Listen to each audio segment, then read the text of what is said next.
Hello, everybody. Battalion Chief Masood, Honolulu Fire Department.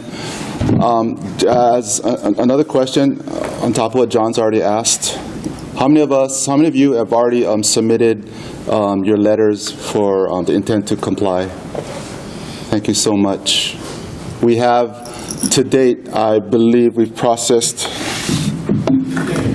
received 260 letters, and that's a staff of about 4 people in my office. So on top of all the other work that we're kind of compelled or mandated to do, this ordinance that the mayor signed off on May 3rd last year, I believe, or this year rather, it's added a bunch of work to us, but we don't mind doing it because it's all going to make the city safer. And John touched on the meeting this past Wednesday with full council. Bill 72 was adopted by, I believe, a vote of 8 and 1 absentee, 8 and basically 1 to none. So what that does, that bill was introduced by Councilmember Fukunaga, and it added on 2 more years to every one of those benchmarks. So you all, the initial intent to comply is, if you already got an amendment, thank you so much. I think they added another year. 1 year. A whole year to get those letters into us. So it's good, yet we understand that the risk is there now. And unfortunately, Marco Polo kind of highlighted that risk is there in these high-rise buildings for the tenants and as well as the responders. So another year to submit your intent to comply letters. Rather than 3 years to get your life safety evaluation done, you now have 5. And then the argument was that it's going to cost a lot of money. We understand that. Limited amount of money, and you have a bunch of things in your buildings that need to be addressed. And fire safety, you guys are going to have to decide where that's going to be in the queue in your list of things that you need to do. Some of them, per the life safety evaluation, may not be very expensive, down to fire doors, maybe exit signs, maybe lighting for your exits, or they may be rather expensive, maybe upgrading your elevator system, maybe upgrading your fire alarm system. If your building was built back in the 80s and you don't have sprinklers in them, probably your alarm system isn't what it needs to be. It may have passed your annual inspections, but if you're in your unit and you have a TV going on, you're like me, your hearing's not what it used to be, you may not be able to hear that bell in the common area. So we'd like everybody to get your alarm system upgraded, and we'll give everybody time. So these are additional time for the evaluation to get accomplished, as well as another so many years to get the work done. We appreciate that. As long as we see movement, we can even extend that further. We do that a lot in our office. So what I want to do is go ahead and get us to like a little background or genesis of how 1814 came about. So if you look at your handouts, the MGM Grand Hotel fire, November 21st, 1980. That one resulted in 87 deaths, 700 injuries, and $105 million settlement, and $300 million worth of reconstruction costs. Now, 80 of those deaths were the direct result of inhalation, smoke inhalation, and carbon monoxide poisoning. And the majority of those occurred in the higher floors. It started off, I believe, because of a ground fault in a yet unopened restaurant. And it spread through the faulty smoke dampers and vertical openings. So in our life safety evaluation, one major component is vertical openings. You probably don't see them in your units. They're behind the walls. They're in voids. And they're where your plumbing chases, your utility chases run through. And they should be sealed. And in certain buildings, they're not. So contractors, they're doing their best to keep costs down. They'll just put in new pipes, new chases, electrical runs, and they won't seal them up. So heat, all those bad stuff, bad gases, they tend to go up, and it's a good way for fires to spread. And because of that fire, and this is how the city is, this is how we do it in the government, in 1983, hotels were then required, because of this fire partially, to retrofit with fire sprinkler systems. The next fire, a little more local and more dear to us, because some of us may have been involved in that fire, in First Interstate.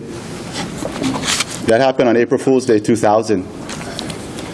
And that was $10 million worth of damages and $2 million to the contents. No one was hurt, but 11 of our firefighters were hospitalized, 2 very badly. We almost lost a couple of them. Again, the impact was smoke inhalation, carbon monoxide poisoning, really bad products of fires.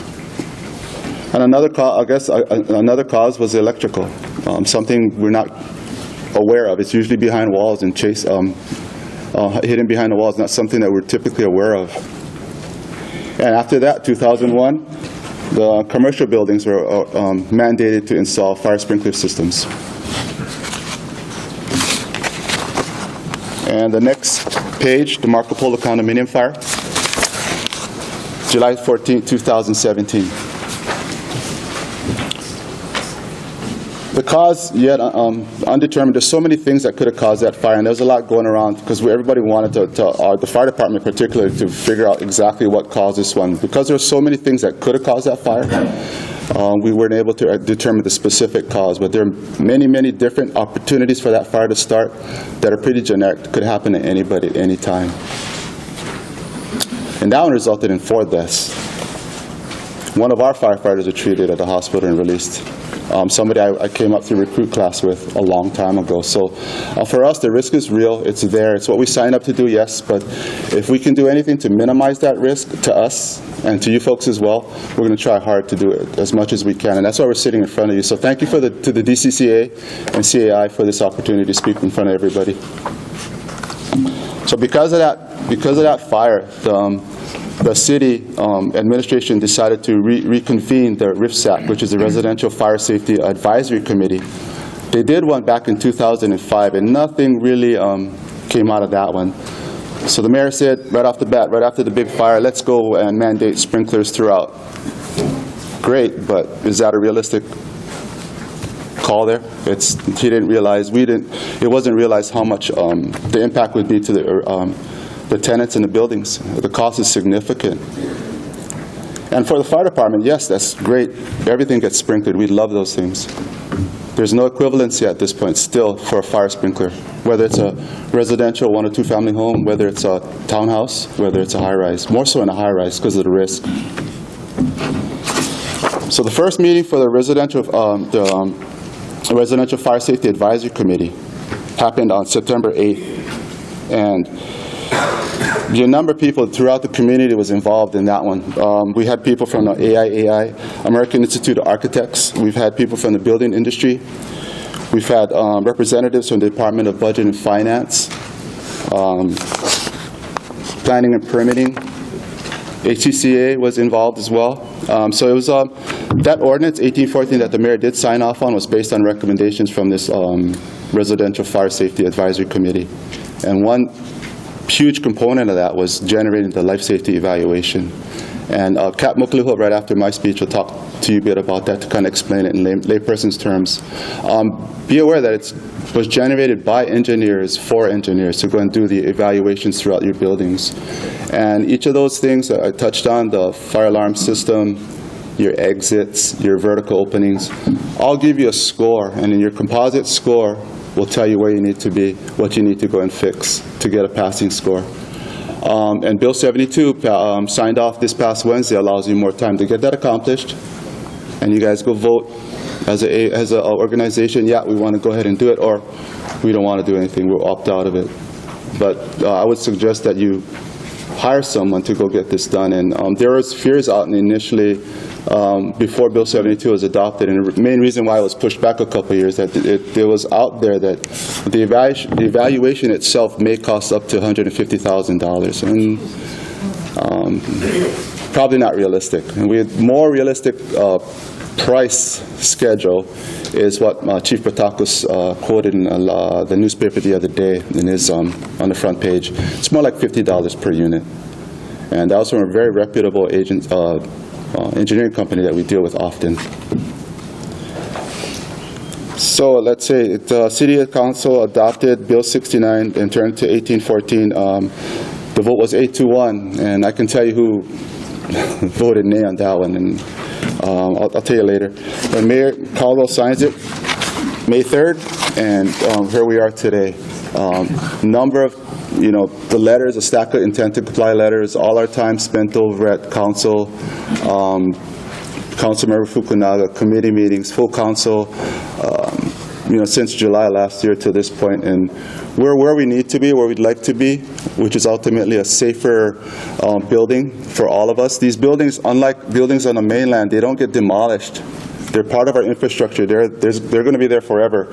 For you folks, your kids, your grandkids will be handed off, and we'd like those to stand and stay and not get impacted like the Marco Polo fire. We want you guys to be able to hand it off to your kids and your grandkids, a pretty safe way of life, and the LSC does that, and we understand the cost is significant, even just to do the evaluation itself. We're asking that when you're ready, to go ahead and hire a design professional. Oh yeah, on top of adding on 2 more years to those benchmarks in Bill 72, we also added in language to the design professional is a licensed architect or engineer. They can actually have people work through them, so they won't have to be the ones specifically to go in every chase and randomly determine whether or not those vertical openings are safe or not safe. Or check your fire doors and see if the stamp on the door frames are compliant. So they can use actually agents of the building themselves. When you folks are going into each unit, which is a challenge sometimes, to do whatever it is, maybe some safety eval, at that point they can go ahead and look to see where the smoke alarms are installed properly and get more points that way, rather than have the professional engineer or architect and whatever they're charging you per hour go through each and every one of those units. So you can just survey them, just hand them over paper, signed off. All these units, we have this many smoke alarms, and they're located in this and that area. So that'll drive the cost down a little bit. So $150,000, not really realistic. More like $50 per unit. And along with, not including the people that we're speaking to today, we've provided not training opportunities, informational sessions for, to date, 368 attendees. So it's time away from our other duties, Captain Mokalihua, myself, and our staff, but it's stuff that we really feel is important to get the message out that's consistent, and it's from the horse's mouth rather than the horse's behind. Some of that, and I'll leave you with this, some of the conversations that happened before, during this process was when the LSC, the evaluation was posted and everybody had access to it, and it was out there that and I think Jane Sugimura from HCCA testified to this, that it's out there that if I have an aerosol in my unit, hairspray, if anybody still uses hairspray, that would make my unit considered a hazardous area, and that's so far from the truth. So that's what's out there. So some people are reacting, and word of mouth, and it spreads, and this is what's out there. So we relish these opportunities to get the message out to everyone in a common sense, clear approach. So that's what we're trying to do. Looks like after today, we've spent time in front of 400 of our neighbors, our family throughout the community. So we appreciate these opportunities to talk to y'all. And if you want to, later on, I'll give you my contact info so we can go discuss further. So the message is consistent throughout, and we're not confused or hairspray, hazardous space, that's so far from the truth. Or another one is for the life safety evaluation, for us to determine that all my vertical openings are buttoned up, so to speak, with foam or grout. We would have to make holes in every unit and repair those holes after the engineer takes a visual on that. And that's far from the truth. And that's what drove up that cost to that $150,000. It's up to them. They'll be the ones signing off on that evaluation, stamping it and forwarding it to us. Maybe they need to take a random sampling, maybe 10%, maybe 20%. That's up to them.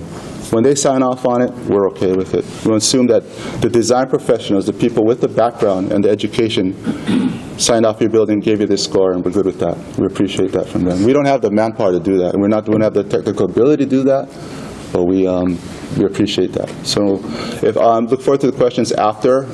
Right now, Captain Mokalihua will give you kind of a background on the evaluation itself. Thank you.